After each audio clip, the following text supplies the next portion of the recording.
All right. Anyway, Rob, the game. Texas, first NCAA championship for men since 1966. But at first that sounds crazy. But when you think about it, Texas A&M, Texas Tech, SMU, they don't really have basketball powers down there. Houston, which of course blew its chance to win it with 5 slammer jammer. But Baylor just destroys Gonzaga. Went out to a 9-0 lead, and that was about as close as it got. They expanded on the lead, and it never was in doubt. Well, we talked about it in the beginning, Chris, is sometimes you have to spend so much energy when you fall into a early hole, even though it was early in the game. You remember we just said that's not the way you want to start. Absolutely. When you're down 9-0 or whatever it was, 13-2. 11-1, 9-0. Yeah, it just got ugly. And the other thing was their best player, Jalen Suggs, fouled out. Now, Rob, this is my take. I don't think they choked. I think Gonzaga got beat by a better team. Watching that game, and I saw Steve Lavin, who joined us yesterday. He was on television today. He said, look, in a 6-game series, he said in a 7-game series, he thinks Baylor wins in 6.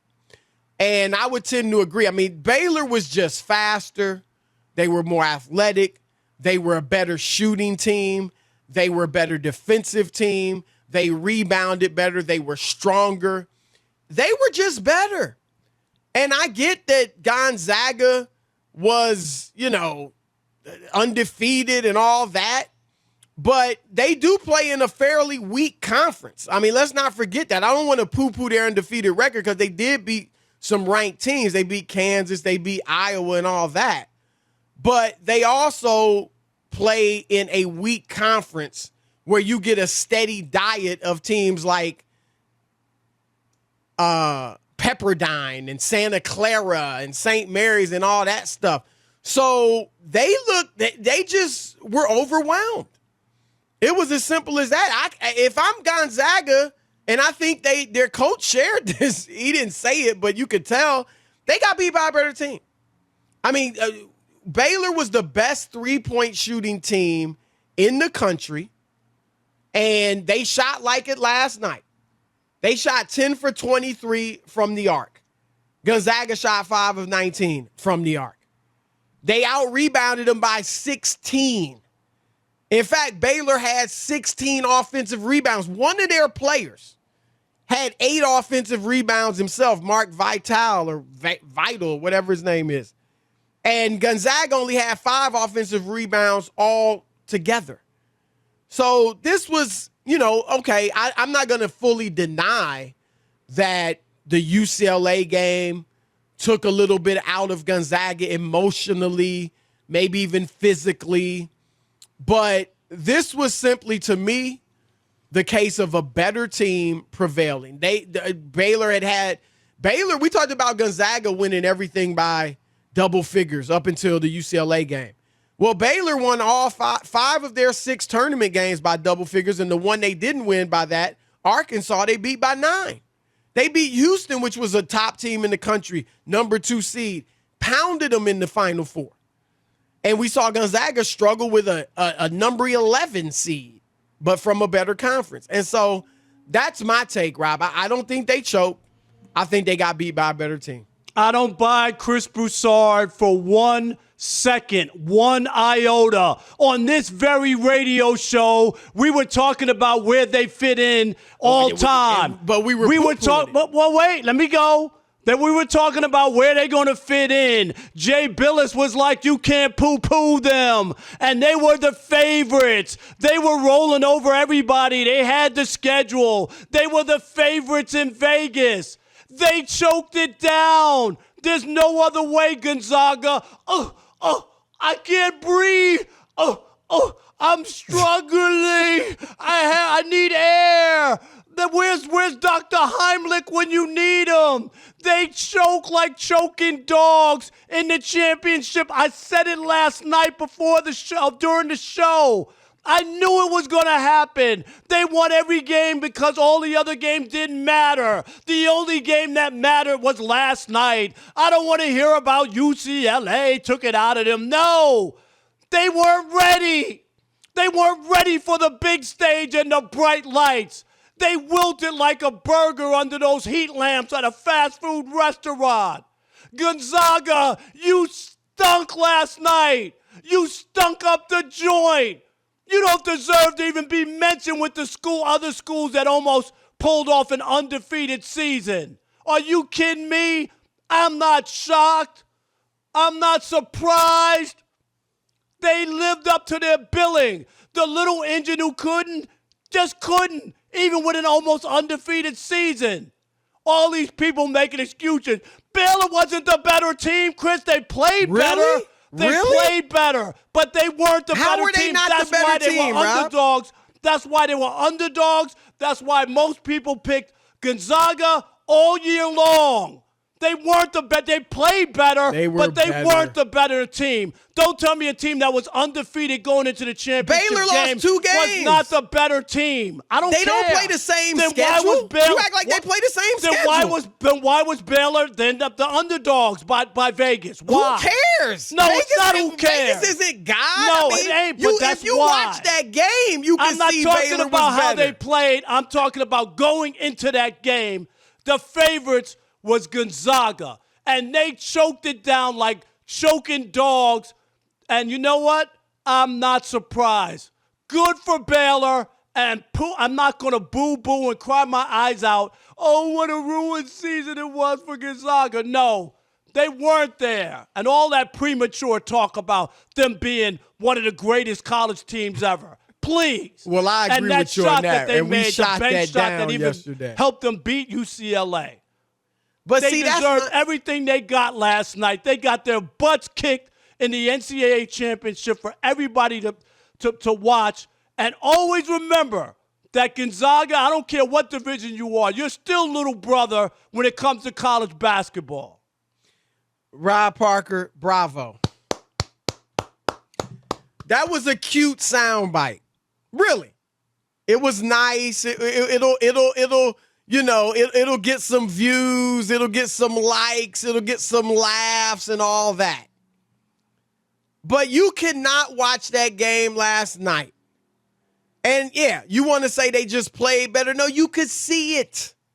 They were better. Baylor was 27-2, playing against a much better conference schedule in the Big 12 than the West Coast Conference that Gonzaga lived off. You can look at the turn. I mean, you said it. UCLA and also ran in the Pac-12, almost beat them. Gonzaga had one player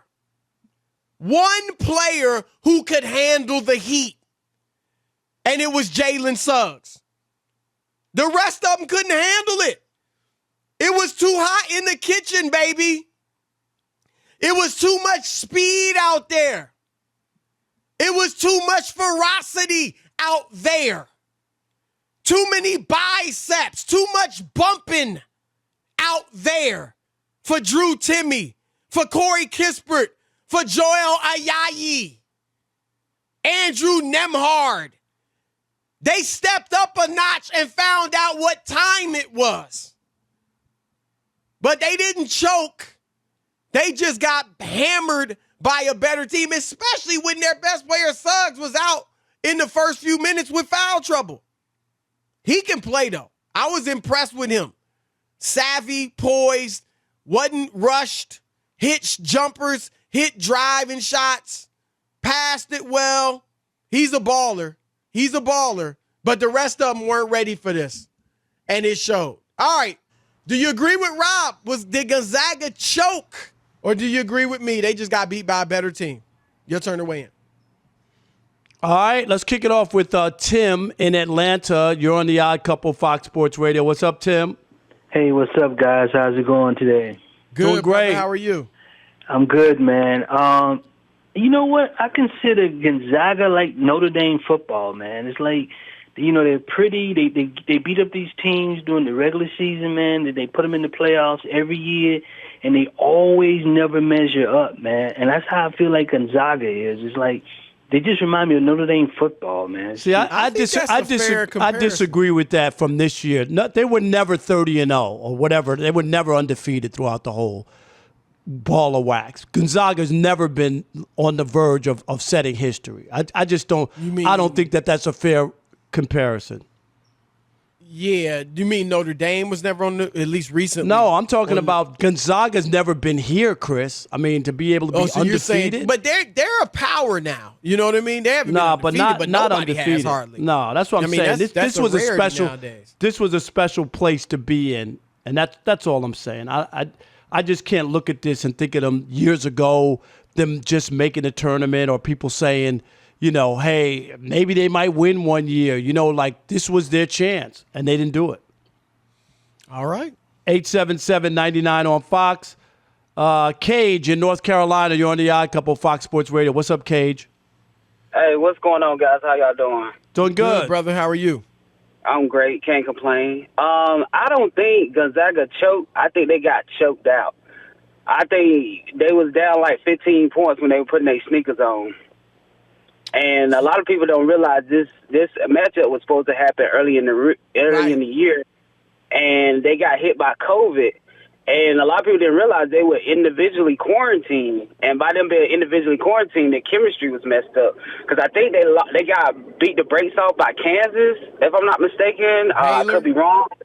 Yeah, Baylor. They got because they were individually quarantined, and it took them a while after they got hit with COVID to actually get that chemistry back. But wait a minute, they just won a big game to get into the championship. They knocked down a 3 to win the game, to knock off UCLA. I don't care where UCLA was ranked. It's a win or go home kind of game. You win it, you should be feeling good. All they got to do is play one more basketball game and play as well as they play. No, I know, but I'm just talking about the idea that he was saying, well, they got beat by a better team and they were down 15-0. You shouldn't be down 15-0. Not in a game like that. That's my point. You could choke out the gate. You could choke because you weren't ready. And that's what I'm talking about. They weren't ready for the big game. They choked. Marty in Kentucky, you're on the Odd Couple, Fox Sports Radio. Marty. Andre. Marty dropped, I think, his phone. Yeah. Andre, you're on the Odd Couple, Fox Sports Radio. Yeah, how you doing? Thanks for taking the call. Listen, I got to go agree with you, Rob, in that Gonzaga, not ready for prime time, and here's why. Listen, this is a team that beat Kansas by double digits to start the season. They beat Iowa by double digits. They mollywopped Virginia. Okay, Gonzaga has been in games with high-level teams, and for me, it's not that you lose, it's how you lose. As other callers said, for them to get Mike Tyson knocked out in the first round and not to be competitive all the way through. It's okay if you lose, okay? It's not that, but how you lose. Gonzaga, you didn't play your best game. They didn't show up. They choked, no doubt. Here's the thing: had they lost by 3 points in a nail biter, it wouldn't have been any better. No, but Chris, they were never in this game. They were out of the game before it started. They were spooked before because they were beaten by a better team. They were spooked and they before lost the game their best started. player a few minutes into the game. Don't act like that didn't have an effect on it. All right, we got Amy Dash, Fox Sports Radio legal analyst. This is going to be interesting. She's coming up in a moment, but first, we got our man Ralph Irvin with What is Trending. Ralph. Lots of baseball going on today, guys, and already finals rolling in. Juan Soto, a game-winning RBI single in the ninth, lifts Washington to a 6-5 win over Atlanta. For the Nationals, they win their season opener after the weekend series with the Mets had been postponed due to COVID. Houston, a 4-2 winner over the Angels. Carlos Correa, a 2-run homer again in the ninth inning to get the victory. Detroit gets the walk-off win 4-3.